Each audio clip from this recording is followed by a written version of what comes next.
Então vamos para mais um encontro de Jesus. Lembrando que não é que cada meditação, cada palestra tenha um tema. Não, o tema é o que o texto vai mostrando. Está certo? A proposta aqui não é eu discorrer para vocês sobre um tema espiritual. A proposta é escutar gratuitamente o que a palavra nos diz, tomando as intuições que o texto nos sugere. E depois cada um vai escolher este ou aquele ponto para meditar. E como é que eu escolho? O Espírito de Deus, aí não depende do pregador nem de vocês. O Espírito de Deus belisca ali. O Espírito de Deus diz, é aqui que você tem que meditar. É aqui que a ferida dói. Como dizia o Abade Macário, um dos monges do deserto, no século IV, o teu demônio é o teu médico. Quando você vai ao médico, o médico apalpa, né? Clínico geral apalpa o abdômen. Dói? Não. Se não dói? Dói? Não. Dói? Aqui dói. Então aqui tem problema, aqui precisa curar. Então quando o Espírito de Deus quer dizer alguma coisa a vocês, vocês sentem. Do que está aqui, do que eu vou falando, aqui doeu. Doeu, então não fuja. É ali que você tem que parar. É ali que você tem que meditar. Não fuja. Quando eu fazia o meu mestrado, tinha um professor, ele agora é cardeal. O Papa o fez cardeal, mas ele é padre. Padre Karl Becker. Aquele é o cão, difícil. Um alemãozão escolástico. Então, a gente ia fazer exame oral com Becker. Ele fazia a pergunta, a gente respondia. Aí ele dizia, eu noto que o senhor está evitando este ponto. Claro, quando você dá a resposta, você vai ali evitando aquele ponto que é o seu ponto fraco, né? Ele fazia, vamos a ele. Aí pronto, pense um dentista com a broca na cárie. Não deixava, acabava com a gente. Então, não fujam. Quando o Espírito de Deus tocar, é aqui que você tem que meditar, é aqui que você precisa parar, é aqui que você precisa se defrontar com a vontade do Senhor. Pare ali e medite ali. Então, o encontro com o paralítico e com Levi. 2 encontros de uma vez só. A vida restaurada pela misericórdia. Entrando de novo em Cafarnaum, depois de alguns dias souberam que ele estava em casa. Lembrem, Jesus, logo que iniciou seu ministério, ele deixou Nazaré. Não morava mais em Nazaré. Ele mudou-se para Cafarnaum. Morava, era o quartel-general dele, a casa de Pedro e de André. Vocês podem pensar, mas Pedro era casado, André era casado e moravam juntos? Mas tem que entender um pouco como era a disposição da vida de família na Terra Santa. As casas eram quintal, terreiro com terreiro, tinha um pátio comum. Em geral, naquele pátio, vocês tinham a lenha para o fogo, a cozinha era comum, vocês tinham o tear para as mulheres fazerem a roupa de casa, vocês tinham uma mó, o moinho, então era comum. Na verdade, família não era o conceito que a gente tem, um esposo, uma esposa, os filhos, não. Era, em geral, mais amplo. Daí os irmãos de Jesus, essa parentela. Então, Jesus mora em Cafarnaum. Provavelmente se alojava, ficou morando na casa de Pedro e de André. Era o quartel-general, ele não parava em Cafarnaum.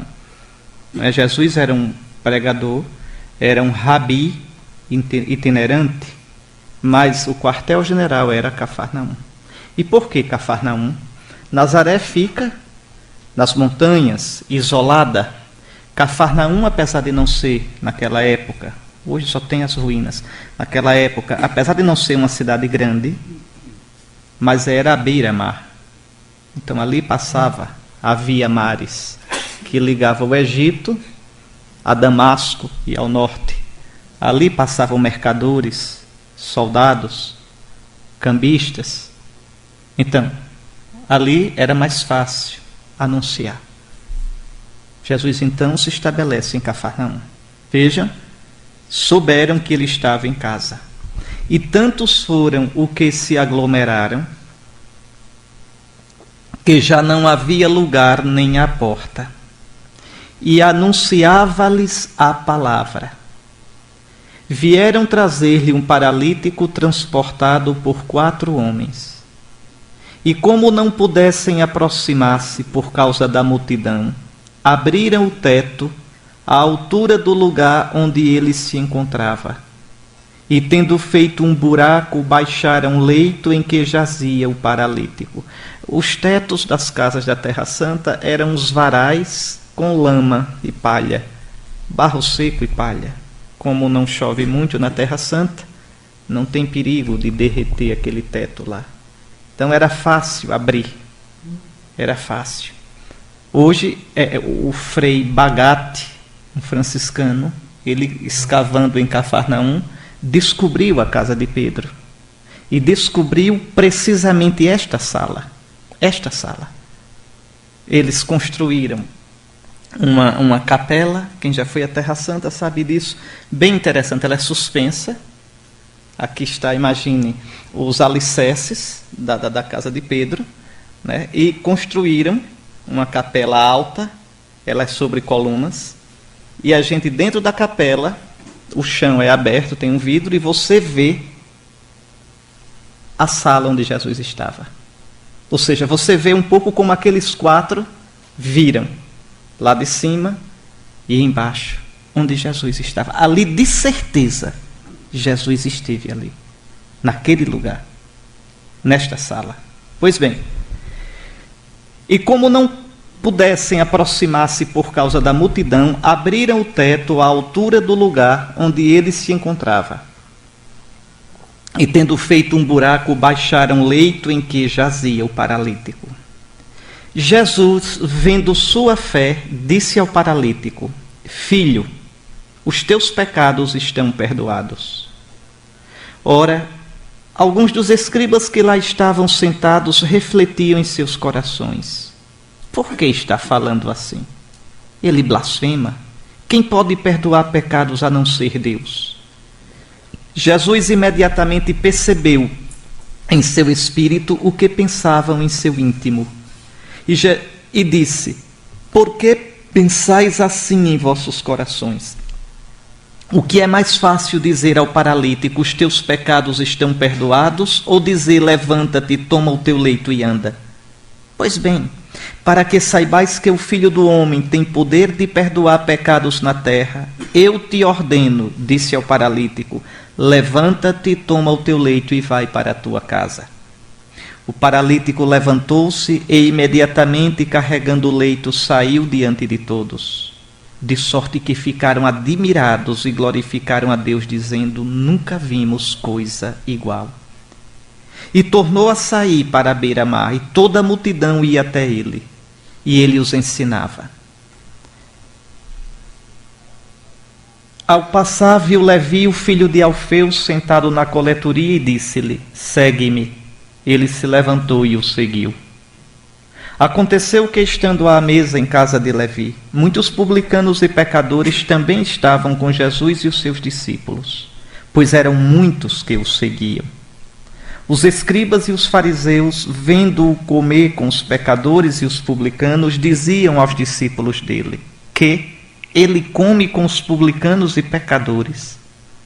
Ouvindo isso, Jesus lhes disse: Não são os que têm saúde que precisam de médico, mas os doentes. Eu não vim chamar justos, mas pecadores. Vejam, meus irmãos, como a gente pode observar aqui de modo muito fácil, temos 2 blocos distintos de narração: o paralítico e a vocação de Levi, de Mateus. Mas eu quis unir os 2, ler um à luz do outro para a gente colher o que o Evangelho nos quer dizer. Uma primeira coisa que chama a atenção é como se insiste em que as multidões procuravam Jesus. Eram muitos os que o seguiam. Pois bem, o que é que Jesus ensinava a essa multidão? O que é que essa multidão buscava? O que é que Jesus ensinava? Marcos dá uma resposta curiosa. Ele diz: anunciava-lhes a palavra. Quando eu digo um padre anunciou a palavra, o bispo é ministro da palavra, isso é claro para mim. Que palavra? A palavra é Jesus. E Jesus nos traz o reino. Mas quando o Evangelho diz Jesus anunciava-lhes a palavra, que palavra é essa que Jesus anuncia? E nós podemos encontrar no próprio São Marcos a resposta dada no início do seu Evangelho, ao resumir toda a pregação de Jesus. Olhe, meus irmãos, esses 2 versículos do capítulo 1 de São Marcos são preciosos. Vocês prestem atenção a eles. Vejam, como é que São Marcos diz? Depois que João foi preso, veio Jesus para a Galileia, proclamando o Evangelho de Deus. Preste atenção a isso. Nesses 2 versículos, São Marcos resume toda a missão de Jesus. Toda a pregação de Jesus. Jesus foi para a Galileia fazer o quê? Anunciar a boa nova de Deus. A boa notícia de Deus. O profeta Isaías tinha profetizado: como são belos sobre os montes os pés do mensageiro, que evangeliza. Na 70, na Bíblia grega, diz assim, que evangeliza, quer dizer, que traz a boa nova a Sião. Qual é a boa nova que esses pés vão trazer? Qual é a boa nova desse mensageiro? E diz a Sião: o teu Deus reina. Tu não estás à toa, Sião. O teu destino não é um destino incerto. Tu não estás perdida, Sião. Ainda que os babilônios te oprimam, ainda que a Síria te deporte, ainda que os gregos te humilhem, ainda que teu poder político se acabe, teu Deus reina. Tu não és, como dizia o profeta Malaquias, por que tu nos tratas como os peixes do mar? Malaquias não, Miqueias. À toa, sem dono, qualquer um joga a rede e pesca tudo. Não, nós não estamos à toa. O teu Deus reina, Sião. Essa profecia se cumpre com Jesus. Jesus é o mensageiro que anuncia o Shalom. Eu vos dou o meu Shalom. Eu vos deixo o meu Shalom, não como o mundo dá. É a minha paz, a paz definitiva da nova e eterna aliança. Pois bem, como são belos os pés do mensageiro que anunciam a Sião, a antiga Sião e a nova Sião. O teu Deus reina. Então São Marcos está pensando nisso. Olha agora, cumpriu-se o tempo. É a primeira palavra de Jesus, a primeira, a palavra que abre toda a pregação dele. Ele diz a Israel: chegou.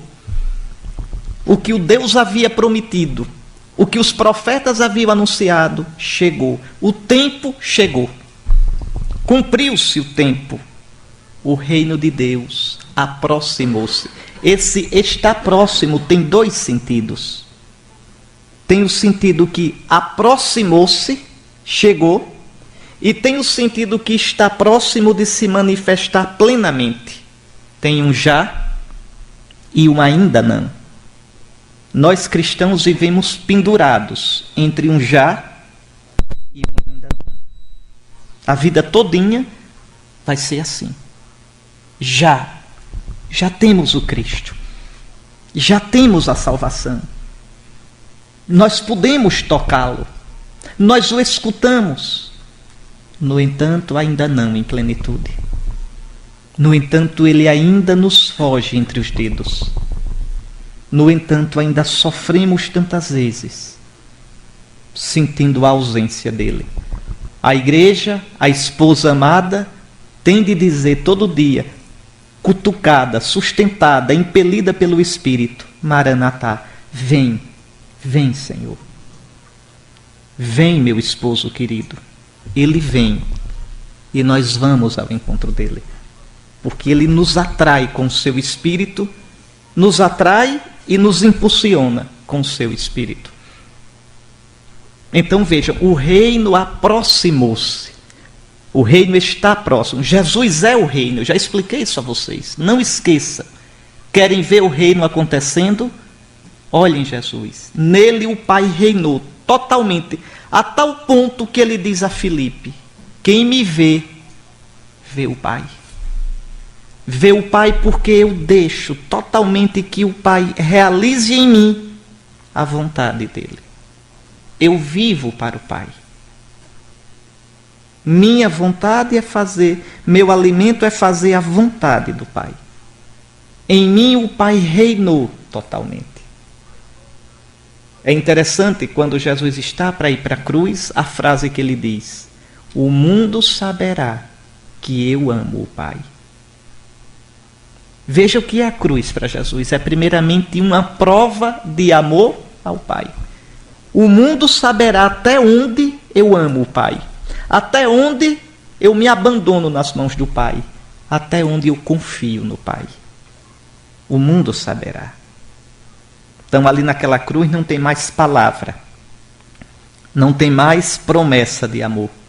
Naquela cruz, no silêncio daquela madeira, na dor daqueles cravos, no vermelho daquele sangue, Jesus mostra concretamente que ama o Pai. Que na vida dele o Pai é tudo.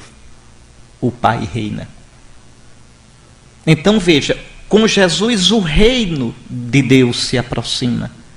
Ou seja, Deus vai reinar na vida do seu povo. Vai reinar. E onde Deus reina, a vida brota. Porque a glória de Deus, a alegria de Deus, o prazer de Deus é nos dar a vida. Nos criou para a vida.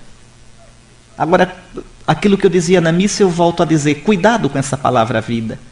Porque é Deus da vida, é vida para lá, vida para cá. Não é qualquer vida. É a vida eterna. E vida eterna não é só o céu, hein, senhores? Atenção. Vida eterna, na Bíblia, vida eterna, no Novo Testamento, não significa primeiramente céu. Não significa primeiramente céu. Vida eterna quer dizer vida do eterno. Existe vida felina, canina, humana, e angélica e eterna. Lembre que Israel chama a Deus de eterno, para não pronunciar o nome dele. Ouve, ó Israel, o eterno é nosso Deus. O eterno é um só. Vida eterna, vida de Deus. Nós temos uma vida humana. Esta vida humana não basta. A gente tem uma saudade doida de outra vida. Não é esse o aperreio do homem que nunca está satisfeito com nada? Deus nos deu esta vida como início, como semente, como substrato da vida eterna. A vida dele é a vida bem-aventurada, é a vida plena. Aí vocês podem dizer: isso não é o céu? É, mas não somente, porque começa aqui. A vida eterna é esta, Pai, que eles te conheçam. Que crendo em Jesus, crendo no Filho, eles te conheçam. E nos sacramentos recebam a vida que eu dei a eles. A vida eterna.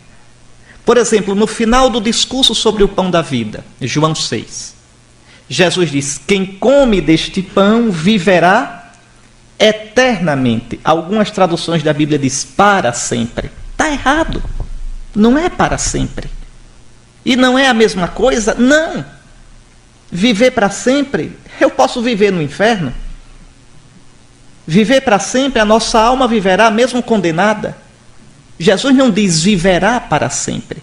Quem come a minha carne viverá eternamente. Ou seja, com a vida nova. Não viverá só humanamente.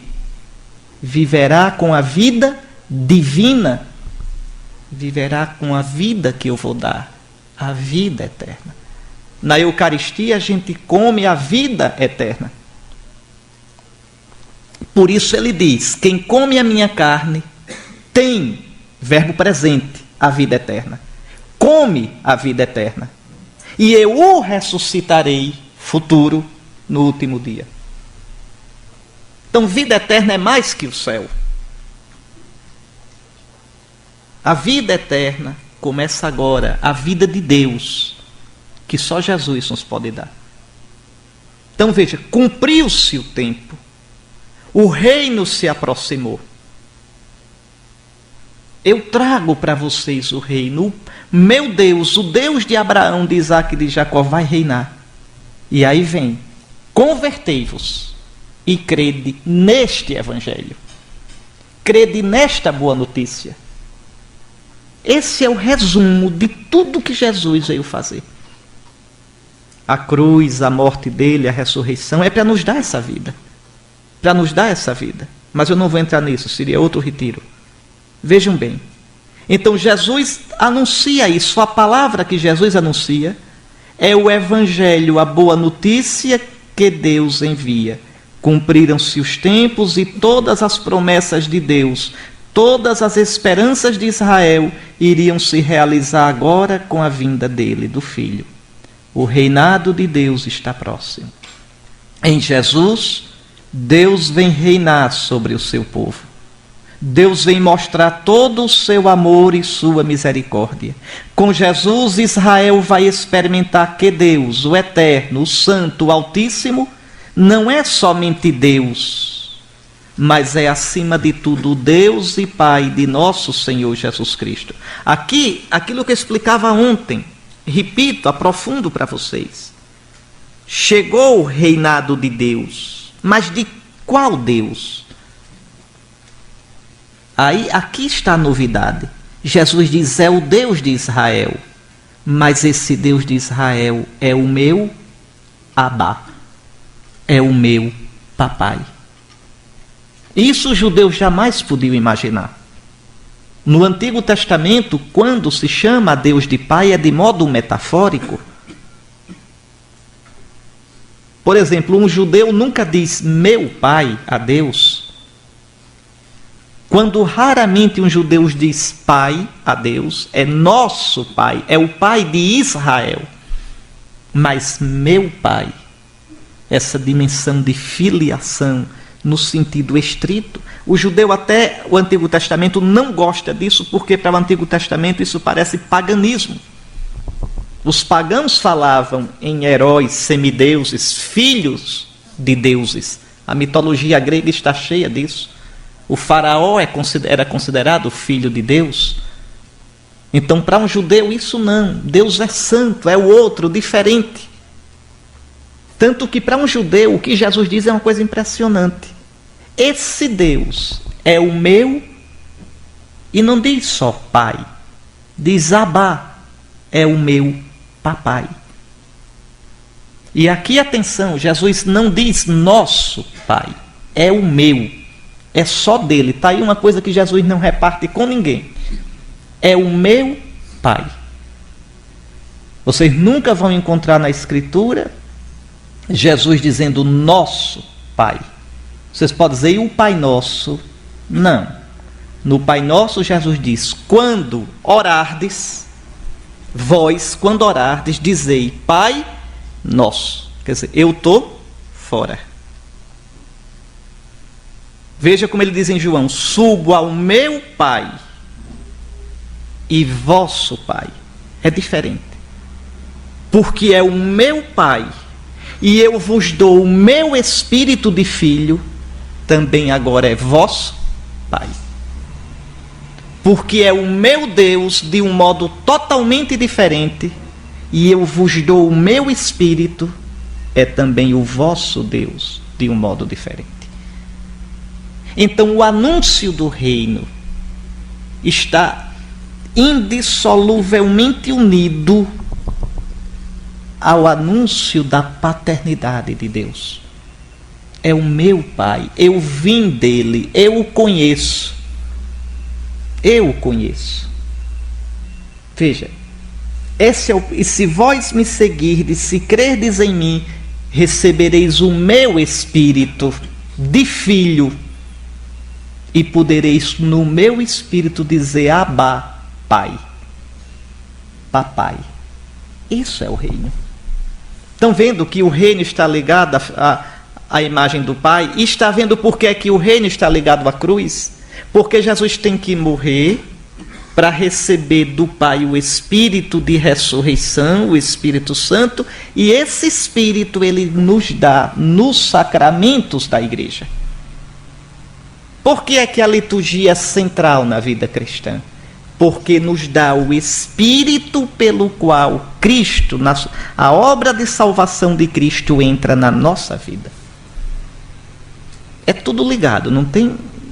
Veja, o desafio de vocês que fazem teologia, não sei se vão conseguir, é quando terminar o curso de teologia, ter a cabeça arrumada, os tratados todinhos articulados de um modo que vocês compreendam o mistério cristão.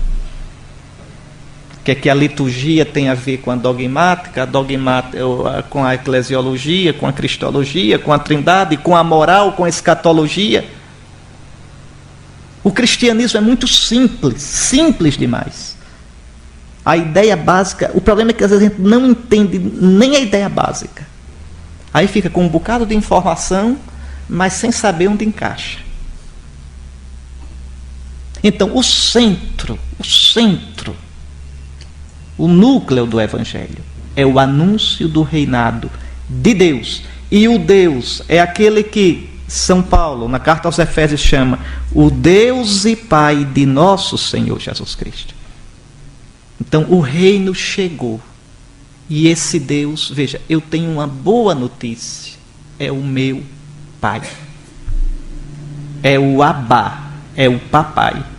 Que com o coração de pai agora abre os braços e abre o coração para o seu povo.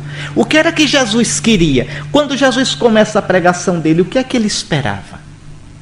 Que Israel aceitasse, acreditasse nele e, crendo nele, se colocasse a serviço de anunciar esse reinado do Pai a toda a humanidade.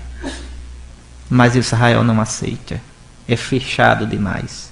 Israel esperava um Messias que viesse cuidar dele, de Israel. Israel tinha uma visão um palmo adiante do nariz só. Um Messias que viesse expulsar os romanos, um Messias que viesse restaurar a antiga glória do reinado de Davi e Salomão, um Messias que viesse fazer do povo um povo cumpridor da Torá, da lei de Moisés. Pronto. Israel a serviço de Israel. E aqui uma coisa perversa, atenção, Deus a serviço de Israel. A serviço da glória de Israel. Não é Israel a serviço de Deus.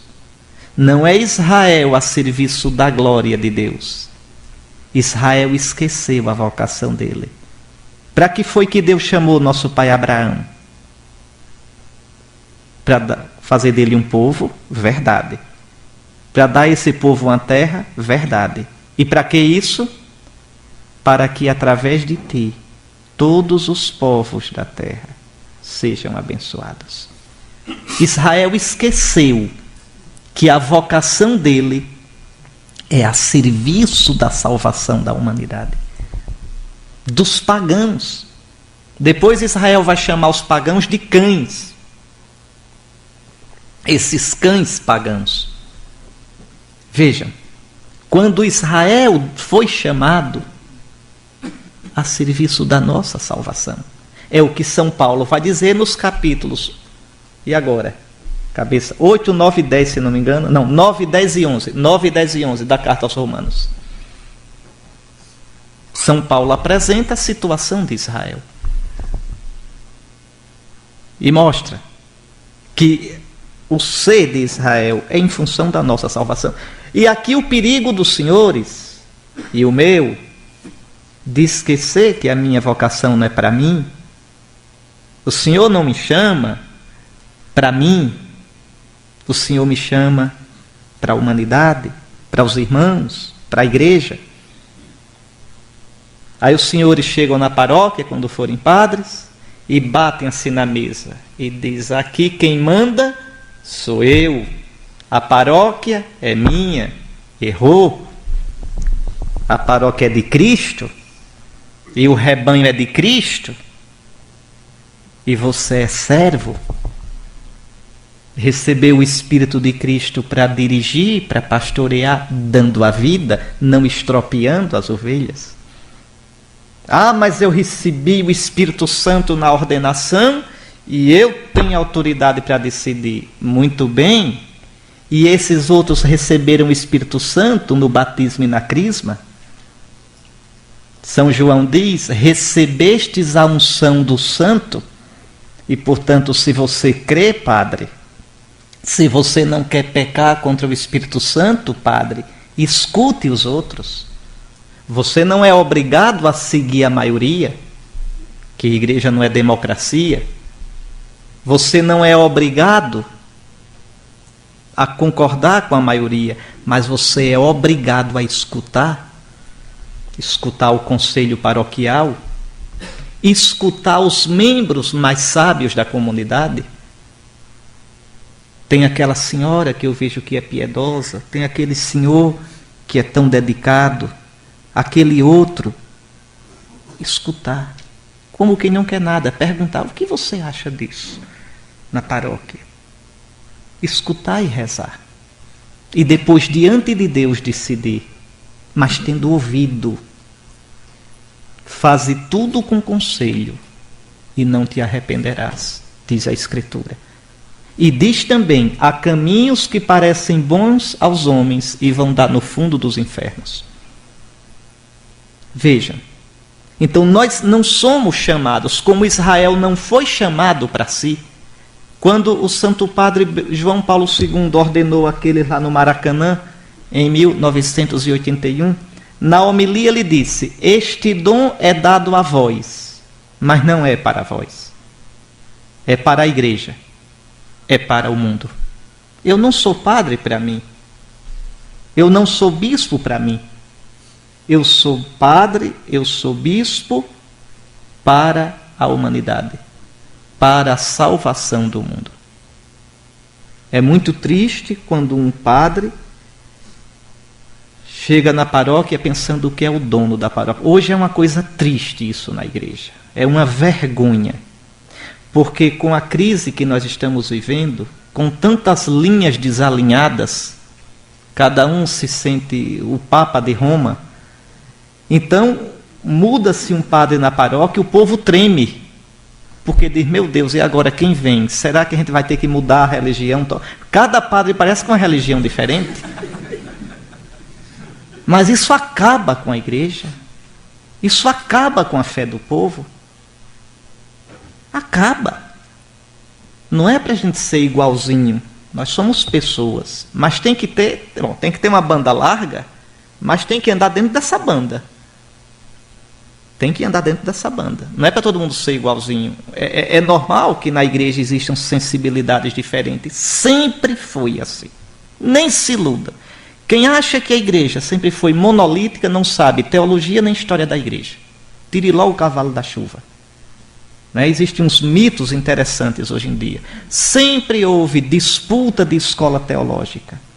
Sempre houve sensibilidades diferentes. Sempre. Basta abrir os Atos dos Apóstolos. A sensibilidade mais pró-Tiago, a sensibilidade mais pró-Paulo.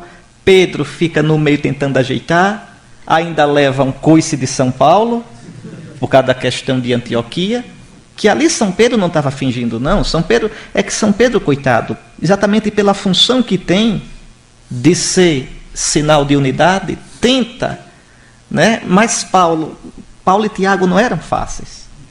Eu não daria certo para trabalhar com São Paulo nunca, porque São Paulo é... né? São Paulo não é brincadeira. Então, vejam, sempre na igreja, por exemplo, depois do período apostólico, no período apostólico a questão é até que ponto a lei de Moisés fica, até que ponto não fica. Depois do período apostólico, qual era a guerra? Até que ponto a gente se abre para a cultura grega, até que ponto não se abre. Vejam, e vai assim.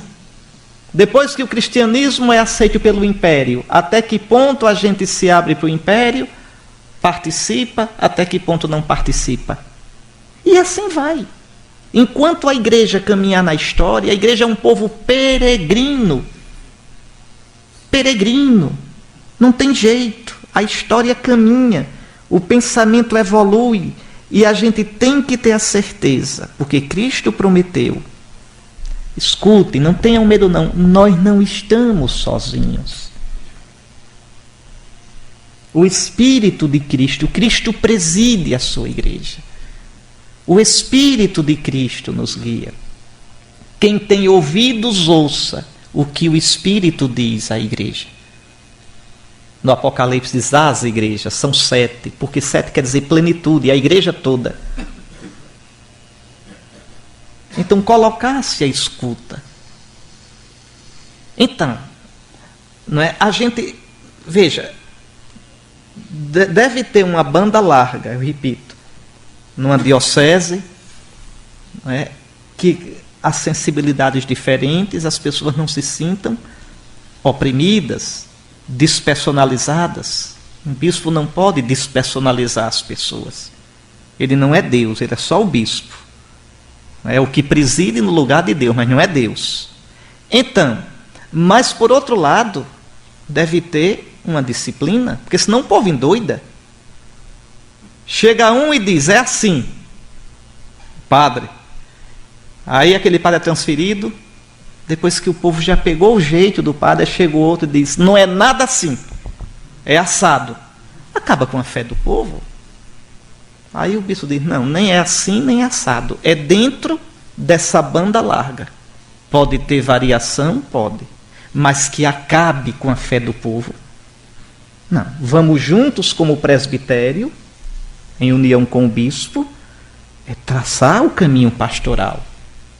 E um caminho pastoral em comunhão com a Igreja de Roma, com aquele que preside na caridade.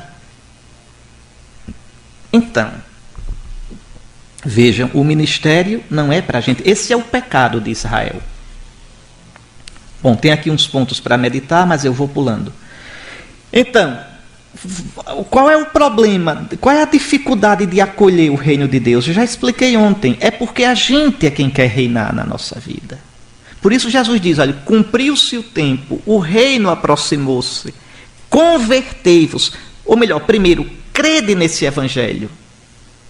Crede, o reino chegou. Deixai Deus reinar. Mas para que Deus reine na minha vida, eu tenho que me converter.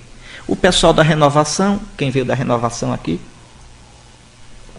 canta que chega e estala a língua. Podes reinar, Senhor Jesus. Podes reinar, reina. É lindo Jesus reinar. O problema é que para Jesus reinar, eu tenho que sair do trono da minha vida. Como é que Deus pode reinar na minha vida se eu faço como eu quero? Se eu não me desapego do meu modo de ver, do meu modo de sentir, dos meus vícios, da minha teimosia, da minha dureza, como é que Deus pode reinar? Deus não me arranca do trono do meu coração na marra. Deus te criou livre e respeitará a tua liberdade. Deus respeita de tal modo a nossa liberdade que a gente pode ir para o inferno. Por que o inferno existe? Porque Deus é amor.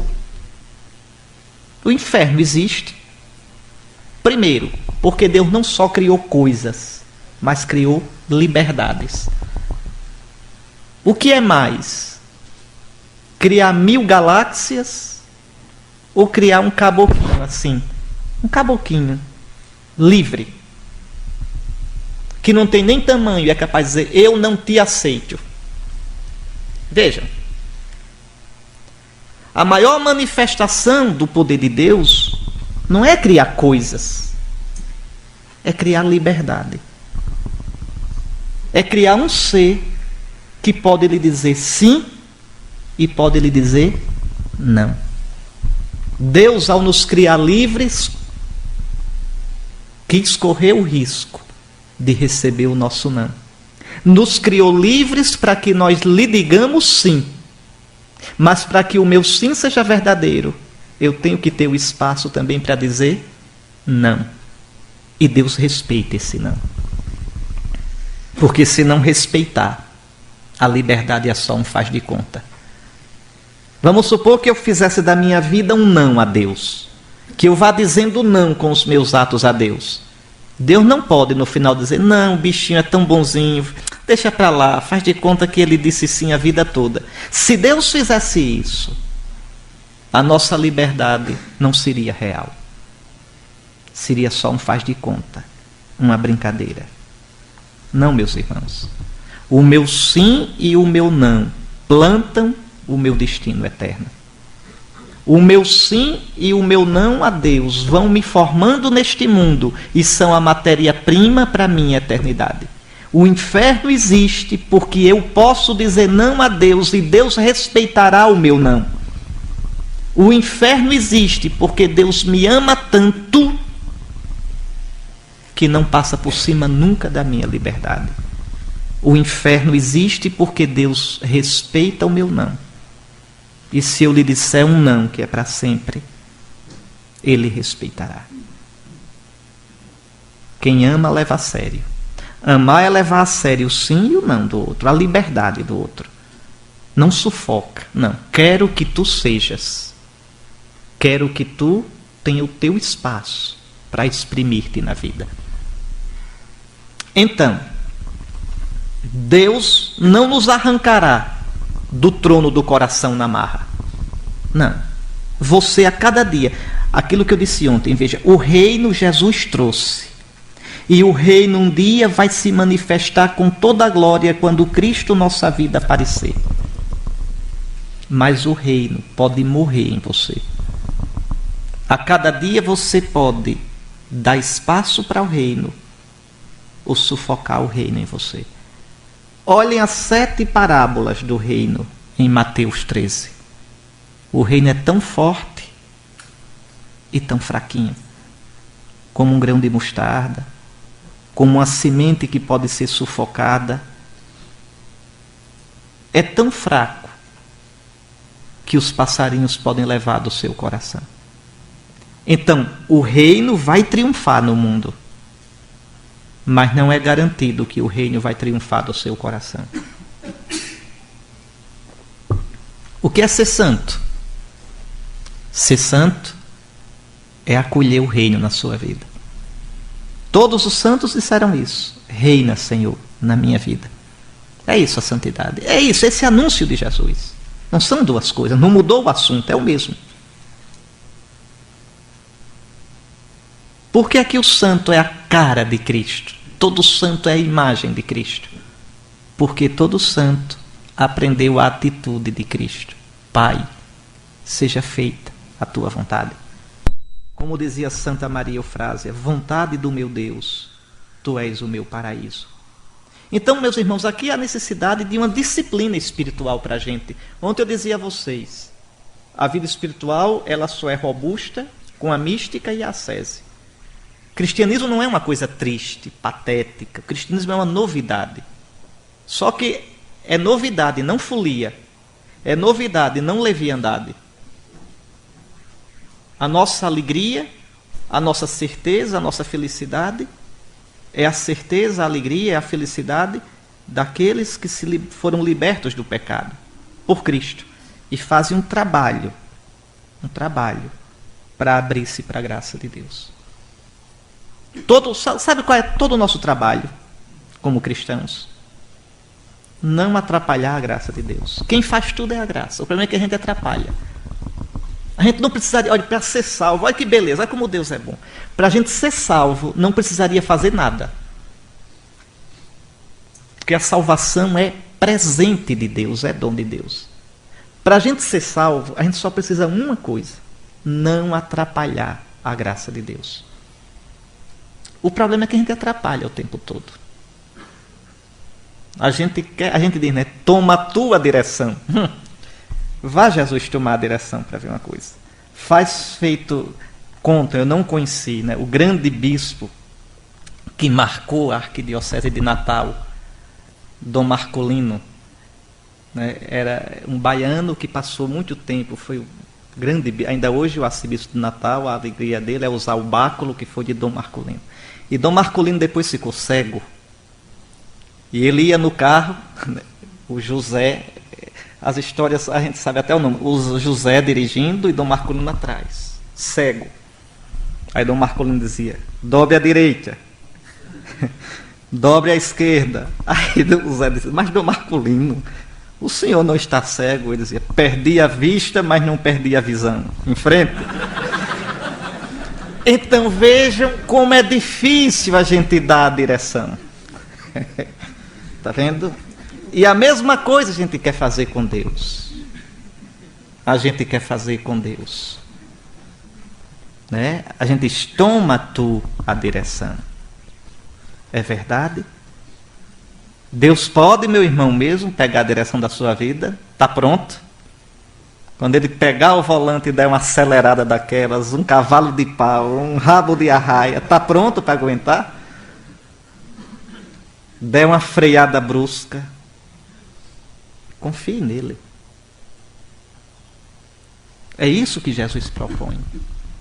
Deixe Deus reinar na sua vida. Saia do trono, porque a vida não é sua. Só Deus pode garantir a sua vida. Você não pode. Esse é o pecado original. Lembre o que a serpente disse. Não, vocês não vão morrer, não. Vocês podem decidir, vocês são adultos, vocês serão como Deus. Vocês já podem saber o que é bem e o que é mal para você. Aí o Senhor diz, não farás isso. Aí eu digo, mas eu posso fazer, isso é tão bom agora para mim, é tão importante. Aí, como já estudei filosofia, aprendi a querer enganar Deus. Aí faço todo aquele arrazoado, todo aquele discurso, que no fundo é só palavra. E penso que enganei Deus. Só enganei a mim. Depois estou ferido, desiludido, cansado, vazio. Veja. Descubro que estou nu. É a velha história que se repete em mim, em você. Então esse é o apelo de Jesus. Por isso é preciso uma ascese, uma disciplina. Eu pergunto aqui nas perguntas para a meditação. Uma disciplina interior. Momento de rezar. Não querer ouvir tudo que a curiosidade manda. Não querer saber tudo que a curiosidade... Por que eu tenho que me meter em tudo? Por que tenho que meter o bico? Por que tenho que saber de tudo? Por que tenho que controlar tudo? Deixe que Deus seja Deus. Então, uma disciplina. Hoje as pessoas, eu não sei aqui, eu já vi alguns andando, tomando banho de piscina, ótimo, é bom para a saúde. É bom para a saúde.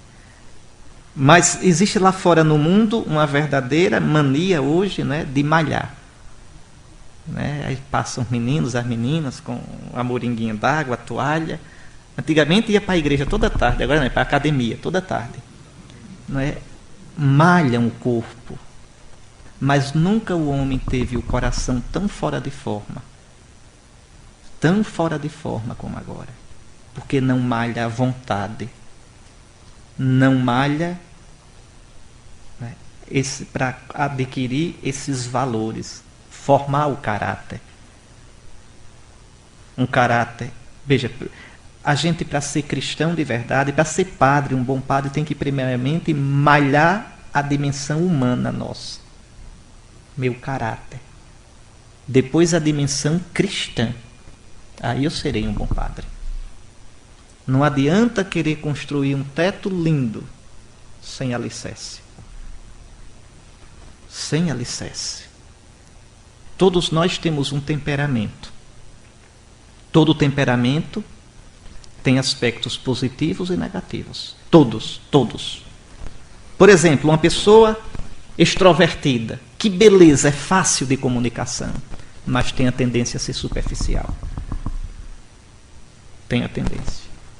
O melancólico, que temperamento rico, é capaz de ser intuitivo, é capaz de perceber as coisas em profundidade, é capaz de amizades verdadeiras, profundas, de emoções, tem uma tendência mística enorme, mas tem uma coisa triste, tende a ser fechado, encaramujado. Ah, ninguém me ama, ninguém me quer. Ah, que tragédia é a vida. Veja, abrir o coração para o demônio da tristeza. Cada temperamento, o colérico, em geral tem iniciativa, é líder, mas tem a tendência de passar por cima de todo mundo. Então, eu tenho que formar meu temperamento à luz de Cristo. Eu tenho que turbinar, alimentar as virtudes do meu temperamento e combater, corrigir os vícios do meu temperamento. O temperamento bem formado forma o caráter. Não existe ninguém sem caráter, existem pessoas com o caráter deseducado. O que é um caráter deseducado? Uma pessoa que não trabalhou o temperamento. Ficou dizendo aquela besteira de menino buchudo, de adolescente. Eu sou eu. Eu sou eu o quê? Só Deus pode dizer eu sou o que sou. Né? Eu sou assim, quem quiser que me aceite. É assim como imaturo. É assim como infantil. É isso que você é, prepotente, autossuficiente, um adolescentezinho tolo. Não. Nós todos temos a vida todinha para ir aprimorando o nosso caráter, nosso temperamento, e assim aprimorando, formando o nosso caráter segundo Cristo, para que o reino possa acontecer. Ontem, João Bento XVI, né, vocês estão de retiro, eu trago de vez em quando uma noticiazinha do Vaticano. Né? Ontem o Santo Padre celebrou a missa de cinzas na Basílica de São Pedro. Não foi como deveria ter sido, no Aventino. Que sempre é lá no convento dos beneditinos, ele sai dos dominicanos e vai para os beneditinos. Dessa vez não, foi na Basílica porque haveria muita gente. E foi lindo porque a Basílica estava cheia. Muitos bispos, muitos cardeais. E ao final o cardeal, o secretário de Estado, Bertone, fez uma saudação muito bonita ao Papa, antes da bênção final. E depois dessa saudação, né, haviam avisado, como sempre faz, que não se aplaudisse na missa. O Papa tem pedido isso. Mas não teve jeito. Depois da saudação, o Papa recebeu um aplauso de mais de 5 minutos. Muito, muito bonito, muito comovente. Muito comovente. Né? Aparecia até uns bispos, uns monsenhores, tudo de vermelho, chorando, né? Com o lenço. Veja, mas muito bonito. Mas o mais bonito de tudo, a serenidade do Papa. Você vê ali um homem livre. Livre, livre, livre, livre. E o aplauso rolava, rolava, rolava, daqui a pouco ele fez: vamos rezar. Então, oremos, e acabou, cortou o aplauso. Veja, essa liberdade interior, ninguém adquire, ela não nasce por geração espontânea. É uma luta. Esse homem que vocês veem assim, livre, foi uma vida para construir essa liberdade. É o fruto de uma vida, é o fruto de uma amizade com Cristo, de uma intimidade com o Senhor.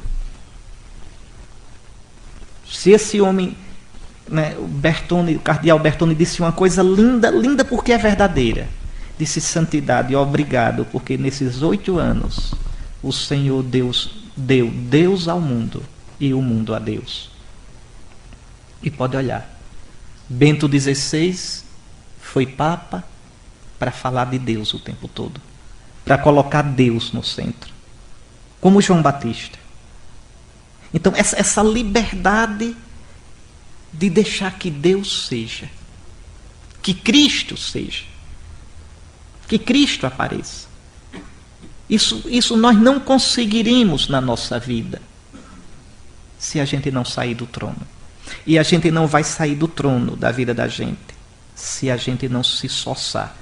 O reino de Deus sofre violência desde os dias de João Batista e só os violentos o conquistam. Violento não com os outros, violento com a malandragem, com as suas máscaras, com os seus vícios. Só os violentos o conquistam. Jesus tem umas palavras, viu? Entrai pela porta estreita. Muitos tentarão e não conseguirão. Jesus diz isso. Não é brincadeira. Vigiai, orai, cuidado para que vosso coração não se encha com as preocupações e os prazeres da vida. Prazer da vida não é só o desregramento da imoralidade. Prazer da vida são os apegos. São essas manhas tão nossas de querer colocar a vida nessas coisas. Vigiai, orai, combatei o combate da fé. E para que tudo isso? Para que o reino aconteça. Para que Deus reine na vida de vocês e vocês sejam livres. Para que Deus reine na vida de vocês e vocês não sejam escravos de 1000 paixões desencontradas. Uma contradição ambulante. Bom, mas vamos tentar terminar isso.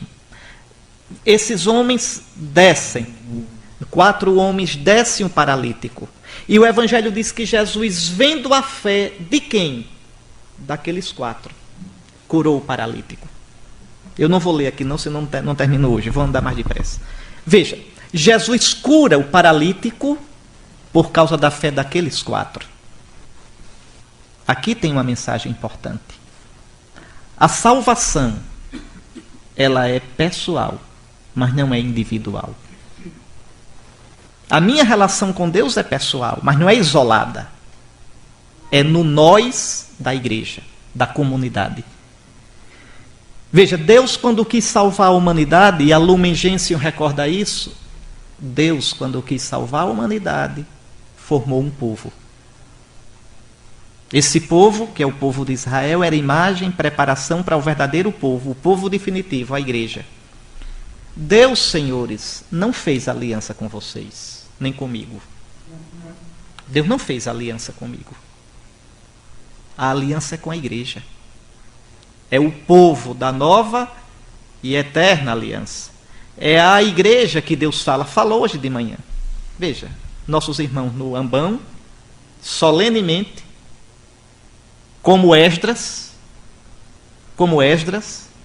lá no Antigo Testamento, proclama a palavra de Deus. É Deus falando para a igreja, para o povo dele. É Deus, veja, é o Senhor falando à sua esposa. E depois celebramos a Eucaristia, o sacrifício do Cordeiro, o sacrifício da nova e eterna aliança, a aliança de Deus com o seu povo. Quer entrar na aliança? Tem que entrar no nós da igreja. Também sou teu povo, Senhor, e estou nesta estrada. Fora da igreja não há salvação. É esse o significado. Fora do nós da igreja, do corpo de Cristo, estamos perdidos. Estamos no escuro. Não estou dizendo que quem não é católico não se salva. Não é este o sentido. Nunca foi. Nunca foi. Nunca foi doutrina da igreja, nunca, de concílio nenhum, que quem não é católico não se salva. Isso é heresia. Pio XII excomungou um teólogo norte-americano por causa disso. Porque ele teimava que quem não era católico não podia se salvar. O Papa o corrigiu, mas ele era mais Papa do que o Papa e não aceitou. O Papa o excomungou. No meu blog eu coloquei lá uma vez o nome desse teólogo e a história toda. Mas vejam bem, nunca foi doutrina. Pode procurar nos padres da igreja.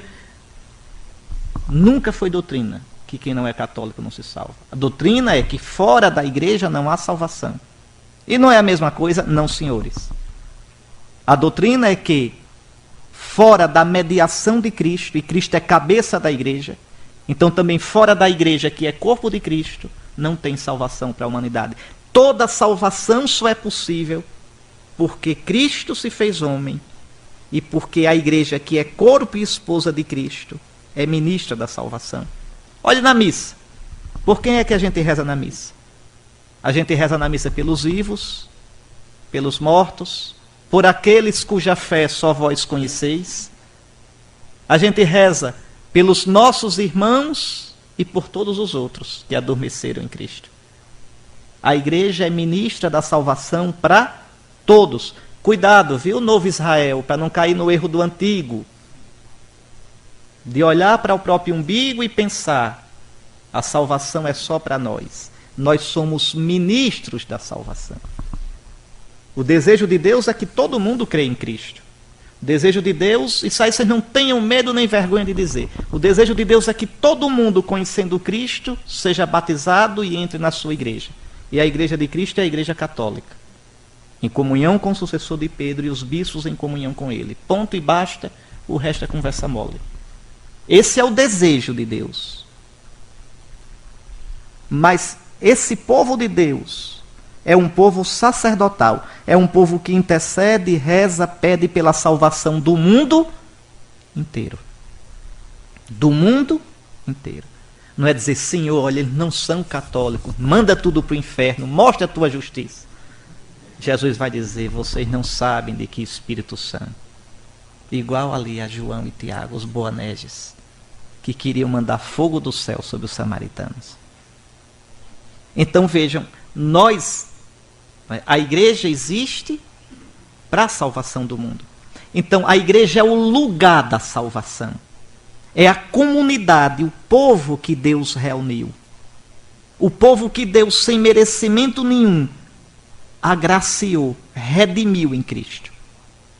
E aqui, eu não vou ler o resto dessa conferência, vocês depois leiam o resto, mas eu quero chamar a atenção para uma coisa. Vejam, não se iludam.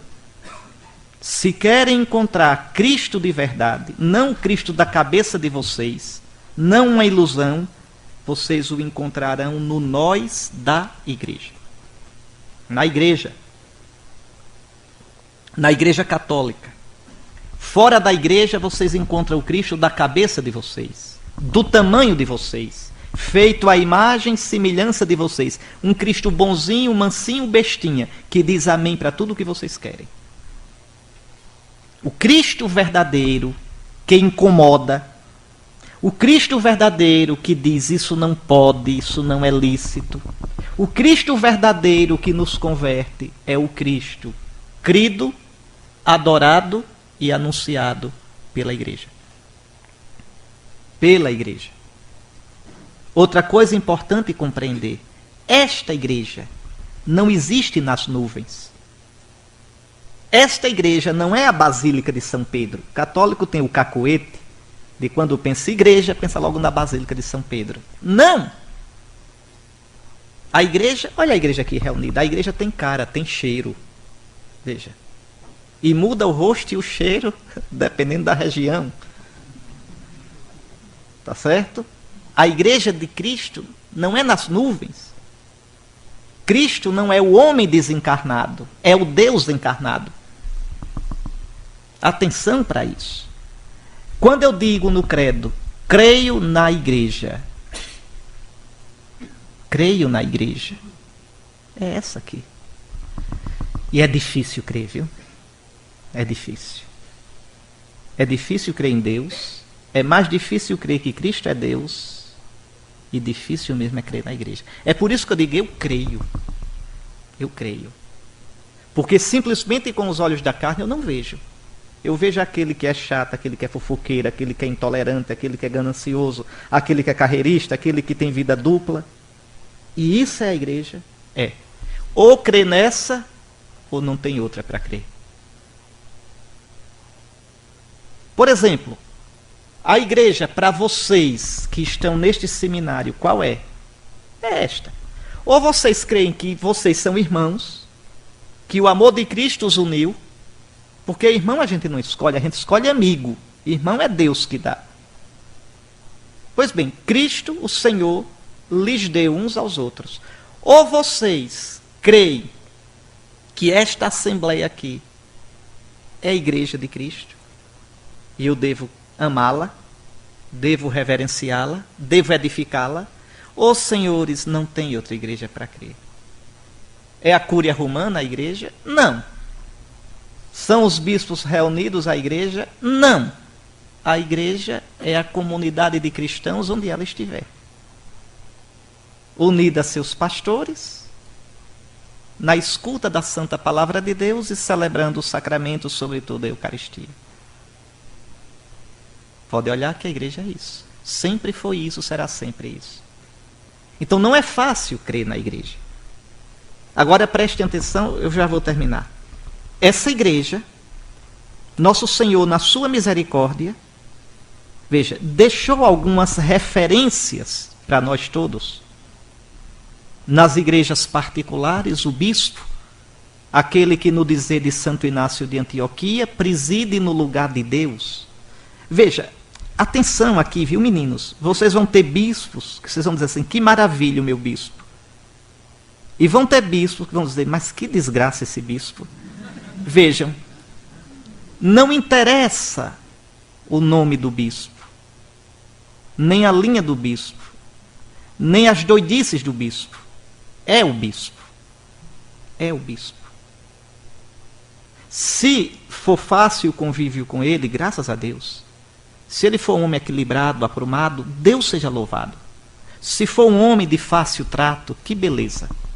Mas se não for nada disso, eu, mesmo sofrendo, devo vê-lo na fé. Não é dizer que maravilha, quando ele não é. Não é mentir. Mas este que nosso Senhor nos colocou como bispo, eu devo me esforçar para dentro do Evangelho e dentro daquilo que é a comunhão da igreja, trabalhar com ele, sabendo que sou cooperador da ordem episcopal. Na fé, isso é um salto na fé. Só rezando a gente consegue isso. Então, na diocese, na igreja local, é o bispo que encarna o nós da igreja. E para a igreja espalhada pelo mundo inteiro, é o ministério petrino. É uma doença do coração e uma doença da fé. Alguém querer ser mais papa que o papa. Vejam, o referencial da unidade na igreja de Cristo é o bispo de Roma. Só a Pedro Cristo entregou as chaves. Entregou aos 12. Pode olhar em Mateus 10. Em Mateus 18. 18. O que ligardes, diz aos 12, eu ligo. O que desligardes, eu desligo. Pode olhar, Mateus 18. E antes, em Mateus 16, dá só a Pedro. O que tu ligares. Então é Pedro e Pedro com os outros, com os 12. É o Papa e o Papa como cabeça do colégio episcopal. Então existe, por misericórdia de Cristo na igreja, um ministério que garante o nós. Onde é que nós estamos? Ubi Petros, ibi Ecclesia. Onde é que está o nós? Onde estiver Pedro. E quando Pedro tomar decisões que eu não gosto, eu devo, na fé, acolher. Na fé. Aí é que está a questão do obséquio da minha vontade, do obséquio da minha inteligência. O que é esse tal de obséquio? Eu dizer, eu faria diferente, a minha sensibilidade é diferente da sensibilidade desse Papa. Vamos ter um novo Papa, fica todo mundo aperreado. Por quê? Porque todo mundo gostaria que fosse um Papa à nossa imagem. Olha que doidice. Papa bom é o que for a minha imagem, é o que me representar. Mas o Papa não é para representar você. Representar você é o seu deputado, com o qual você votou. O Papa é para representar Cristo, senhores. É para representar a tradição apostólica. O Papa é para isso. Você não tem que ter simpatia pelo Papa. Não é obrigado a ter simpatia. Não é? Não é obrigado a dizer como é lindo. Bento XV era feio que doía. Veja, é o Papa. É o Papa. Tá certo? Então, mas você é obrigado a aderir ao ministério dele. Aquilo que é de fé, você aderir como sendo de fé. E o que não for de fé, eu aderi com o obséquio da minha vontade. Eu sei que não é de fé. Mas eu não tenho o direito de sair por aí difamando e dizendo o meu dissenso, semeando a cisânia na igreja. Isso fazem os que não têm fé. Isso fazem os imanentistas aí de fora. Isso quem tem fé não faz. Quem ama a igreja não faz. Então, cuidado, meus filhos, para nunca se apartarem do nós da igreja. Porque nosso Senhor Jesus Cristo, o Messias de Deus, fundou um povo. Um povo. Nós somos esse povo. O povo do Pai, o povo de Deus. O corpo do Filho, o corpo de Cristo. O templo do Espírito. E esse povo, Jesus entregou a Pedro. Entregou a Pedro. E aos bispos em comunhão com ele. Todos aqueles na história que se apartaram disso, apartaram-se da igreja, da comunhão visível do nós da igreja. Que Deus os livre disso. Que Deus os livre do pecado de teimosia, de soberba, de apego às próprias ideias e visões de um modo que se excluam da comunhão do nós da igreja. A igreja não é um bloco monolítico, nós somos diferentes. Agora, tem de existir limites, fora dos quais eu rompo com a comunhão. Em outras palavras, a diversidade não pode degenerar em divisão, como a unidade não pode ser confundida com uniformidade. Nunca foi. Nunca foi. Nunca foi. Quem acha que um tempo foi, não sabe, repito, não sabe a história da igreja. Então a gente, por que eu estou dizendo isso? Por causa dessa história do nós, que aparece aqui no Evangelho, né? E porque vocês serão padres num tempo assim de muita... Nós estamos num período de pós-concílio, e toda vez, depois de um concílio, minha Nossa Senhora, até que a poeira baixe, e a poeira está longe de baixar. Nós estamos ainda num tempo de, os teólogos chamam, o retshepsio do concílio. Porque você tem a celebração do concílio, e depois o tempo da digestão, o concílio entrar na vida da igreja. E quem é que controla isso? Ninguém. É o Espírito de Deus. Vocês não creem, não, que o Espírito de Deus age na igreja? Que o Espírito de Cristo dirige a igreja? Então, esse tempo vai... Por exemplo, um concílio que teve uma retshepsio impressionante e maravilhosa, o concílio de Trento. Foi tão grande que a igreja passou praticamente 500 anos sem precisar de outro concílio. Ele entrou na vida da igreja. Agora vem a retshepsio do Vaticano II. E há tensões sim. Há modos diferentes de perceber, há sim, uns mais legítimos e outros menos legítimos. Aqui então é importante olhar Pedro, olhar o ministério visível que encarna, que personifica o nós da igreja. O nós. Cuidado, para que tenham sempre uma visão de católicos, de fé, de serenidade. Termino dizendo a vocês uma coisa. Quando eu era criança, uma vez, papai sempre rezava com a gente todo dia. Papai está vivo ainda, graças a Deus. Mas rezava conosco todos os dias. E um dia ele disse: meus filhos, eu não sei quanto tempo eu vou viver neste mundo, mas uma coisa eu queria pedir a vocês. Eu não tenho muito dinheiro para deixar para vocês, não. Tem a formação que eu dei, o caráter, tem a educação que eu dei. Mas, sobretudo, o que eu queria pedir a vocês era isso. Aconteça o que acontecer na vida de vocês, nunca, por motivo algum, deixem a Igreja Católica. Ela é a Igreja de Cristo. Veja, e meus pais, na simplicidade deles, ensinaram isso. Estar na Igreja Católica é estar em comunhão sincera com o sucessor de Pedro. Porque nele se encarna o nós da Igreja. O nós do povo de Deus. Tire a comunhão com o ministério petrino e é tiro para todo lado. Ninguém sabe quem é quem e ninguém sabe mais onde está o eixo que nos guia. E Satanás rola de rir. Rola de rir. Então, senhores, que nós saibamos viver o nós aqui entre nós, vendo no meu irmão o irmão, vendo no meu irmão a igreja. Eu não suporto mais o seminário, já estou cheio, não suporto mais matéria eclésia, não suporto mais todo dia a mesma coisa.